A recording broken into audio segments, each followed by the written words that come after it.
The Switch 2's launch night was special. The last major console launch was of course the PS5 and the Xbox Series X and S in 2020, and get out of here, shoo. But before that it was the Switch 1. I was in elementary school when the Switch 1 came out. With that being said, this was my first chance at a real traditional console midnight launch, and it's one of the most memorable experiences that I've ever had as a gamer. So let's recall the experience. Myself and 4 friends started by going to the most goated restaurant this side of the Mississippi, and then we took it over to GameStop. Switch 2 pre-order party. Switch 2! Switch 2! Look at this. I have to introduce you all to some important characters, including the king of the Switch 2, Mr. Stella Artois here in the red. Let's recall some of his banger jokes that he made on the line for both the pre-order and the pickup. Don't worry, for the Switch 3, you won't be dealing with cash, you'll be dealing with crypto. At least we got a helicopter, that's good entertainment. The military is trying to get their pre-orders too. What are they doing, signing leases for homes in there? Thank God Mr. Beast doesn't come out of nowhere and offer us $1,000 for our places in line. We could have went to Lowe's and back in the time it's taken to get these pre-orders. And next is this man who looks like he'd pick up a Switch 2 with a Too Slow Sonic backpack on. And finally, the man who is eating peanuts and tapping on the window for 20 minutes. This group of gamers really did elevate the Switch 2 experience. Geek versus locked in. There's a man already outside Target with his lawn chair. He's getting ready for tomorrow morning. Big day. Oh! Yeah!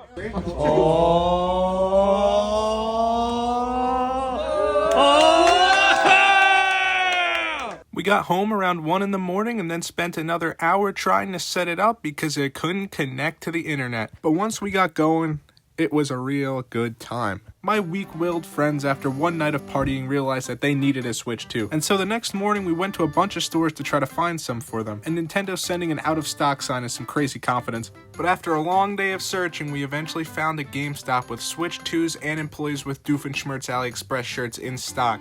And here's my boy Napoleon getting a nice shot of his Switch for who knows what reason, but he did it. And just like that, that was my Switch 2 launch experience, and it was a great time. But now, let's talk about the games. I'll go for 1 minute on each, starting with Mario Kart World. Now, it's not Mario Kart Wii, but it is very good.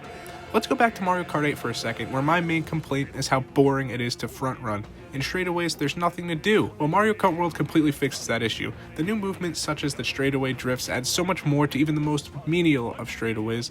And also, Mario Kart World is hard. Me and all my friends have been texting each other about getting by Lakitu and the gang in 150cc Grand Prix and Knockout Tour. And keep in mind, we've been playing Mario Kart Wii and 8 since we came out the womb. It also has the best character roster we've ever seen in the mainline Mario Kart.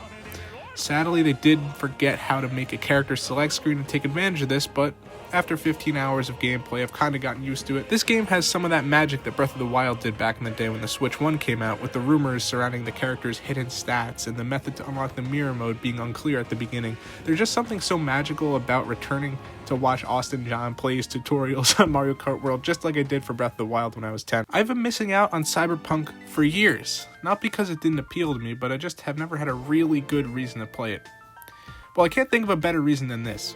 I'm only 5 hours in, so keep that in mind, but I love it so far. The character creator does have pubic hairstyles, which has to be the best thing about the game so far, but there's much more beyond that. The world building is top tier, and the art style is also top tier. And the brain dancing mechanic is absolutely brilliant. It's like a more robust version of the detective system in Batman Arkham Origins. I will say the game is a bit overwhelming right now, as these big RPGs usually are. There's just so much to take in with the giant world and the different skill trees and the different stats and weapons and all of this, but that usually irons itself out in due time, as it has with pretty much every major RPG that I've played.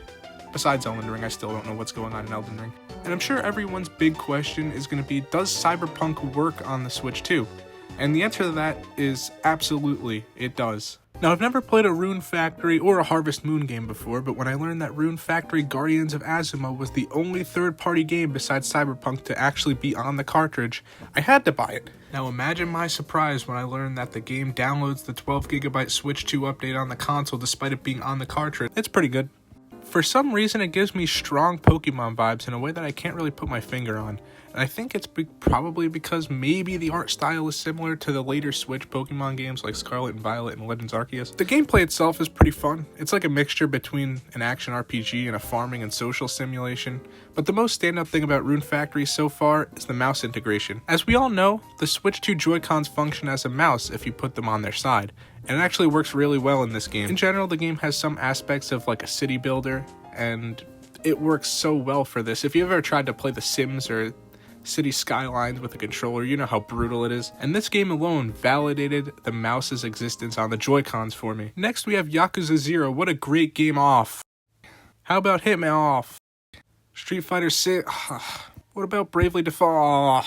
Not to beat a dead horse with that game keycard stuff, but I didn't buy any. But in general, I love the Switch 2 so far. And I can't wait for the rest of the games coming this year, especially Pokemon Legends ZA. Mega Evolutions are back. What a W. Make sure to subscribe, because we're trying to hit 1,000 subscribers before the end of the summer. Make sure to have a good one.